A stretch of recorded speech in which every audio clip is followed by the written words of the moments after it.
Hey, Katie. We have The Whispering Statue.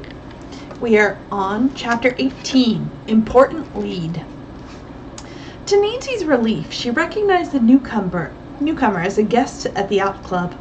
Quickly, she said to him, "Please get the police. We're holding a thief here."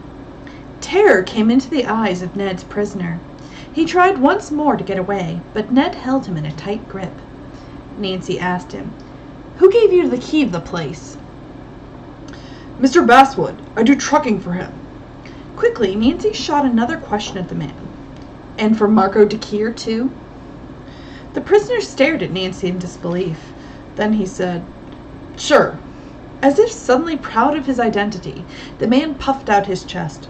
"Trunk Rasson is strong. I can lift anything." The young detective wanted to quiz the prisoner about having forced his way into the Drew home. But he evidently had no idea who she was, and Nancy decided it would be better if he did not know. She would leave the assault charge against him to her father. "I'm still Debbie Lynbrook," she thought, and went on with her questioning. "You say you can lift anything, even a very heavy statue?" "Sure, why not?" Nancy pursued a hunch she had. "Did you deliver a life-size marble to someone in Pittman or Pittville?"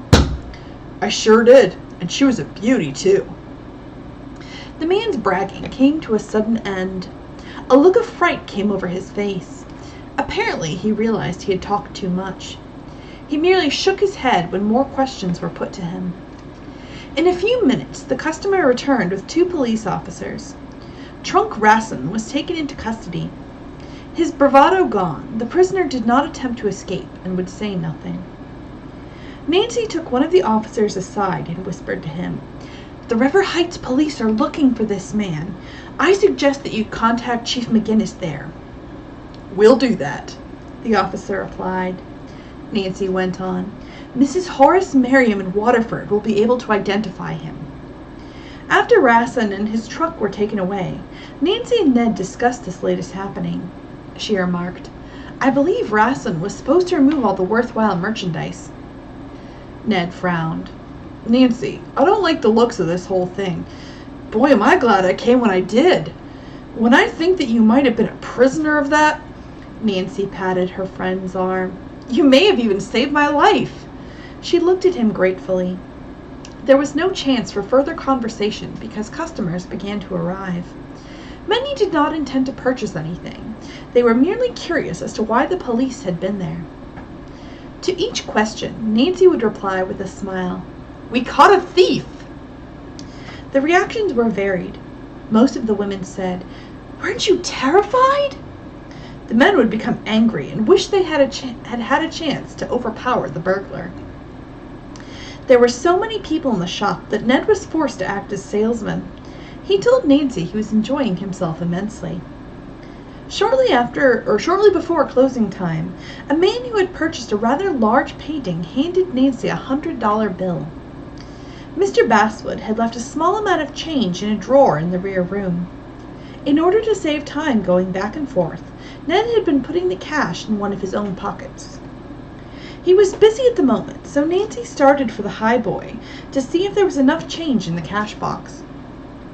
But force of habit led her unthinkingly to Mr. Basswood's office.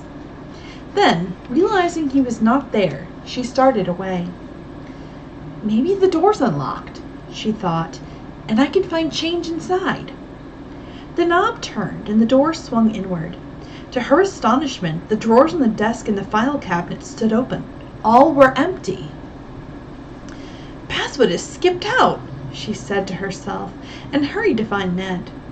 She whispered her suspicions to him, then said, "Here's a $100 bill. The painting is $75.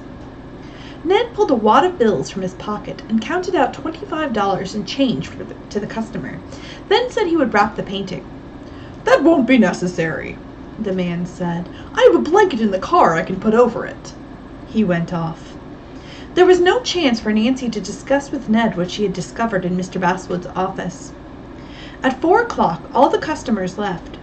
Nancy locked the front door, and the couple rushed to the office. "You're probably right that Basswood has skipped," Ned remarked. And I guess he really did send Rastin here to pick up the stuff. You sure fouled that little scheme of theirs. Nancy smiled. What an afternoon. We have captured a suspect and taken in several $100s from sales. We'd better not leave this money here, said Ned. And I don't want to be responsible for it. Nancy suggested that they take it to the police headquarters. And I think I'll leave the key to the shop, too. Good idea, Ned agreed. Furthermore, I don't think you should come back here again without police protection. The young sleuth nodded. She locked the door, and the couple set off for police headquarters. Captain Turner was there. He took them into his private office and asked for the full story about Trunk Rassin. After hearing it, he asked Nancy to make a formal complaint against the man so they could hold him. If it was true that Mr. Basswood had sent him to pick up certain objects, he had a legal right to do so.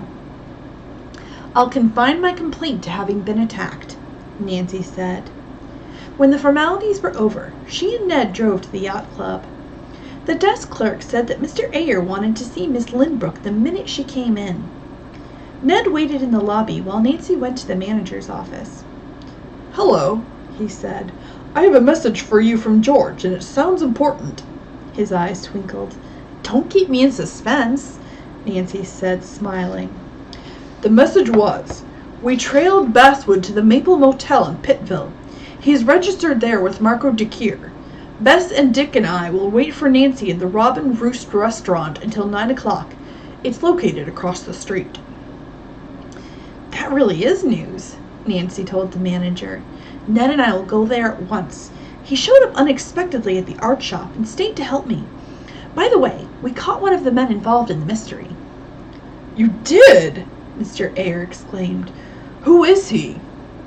Nancy told him and asked if Mr. Ayer had ever heard of the trucker. No, he replied. I guess his place of business isn't in Waterford. Nancy said, You're probably right, and added, If George calls again, please tell her we're on our way. She and Ned set off at once. It was an hour's drive to Pittville. They found the restaurant easily. Bess, George, and Dick had had an early dinner, and they talked while Ned and Nancy ate. Mr. Basswood did not seem to suspect he was being followed, Bess reported. He went directly to Marco's barn and picked him up. Then they came here and are still in the motel. Ned asked Dick how he liked being a detective. It's great, he replied. With a grin, he added, The first thing I found out was that Debbie Lynbrook is really Nancy Drew. Bess blushed. I'm sorry, Nancy, but I gave your secret away. Nancy laughed. The whole story may come out sooner than we thought. She and Ned briefed the others on their encounter with Trunk Rassin and what they had learned from him. You actually caught the intruder at the art shop? Bess asked unbelievingly. We sure did, Ned told her. I hope those iron muscles of his won't be able to break down the bars of his jail cell. Nancy and Ned ate leisurely. Basswood and Marco DeCure did not appear. On a hunch, Nancy left the others to talk to the restaurant owner, Gus Becker. She asked him if he knew of anyone in town who might own a life-size marble statue of a woman. Yes, I do, he replied. Mrs. Jonathan King. She has an estate on Tulip Road. Nancy was thrilled by this bit of information, and also at what followed. Mrs. King is loaded with money, Gus went on. She has a house full of paintings and statues, most of them from Italy. I believe I'll call on her, Nancy said. Thank you very much. When she returned to the table, her friends could see excitement in her eyes. Ned asked, You picked up another clue? A terrific one, Nancy replied, and told them what Gus Becker had said. It's only 8 o'clock. Maybe we can see Mrs. King tonight.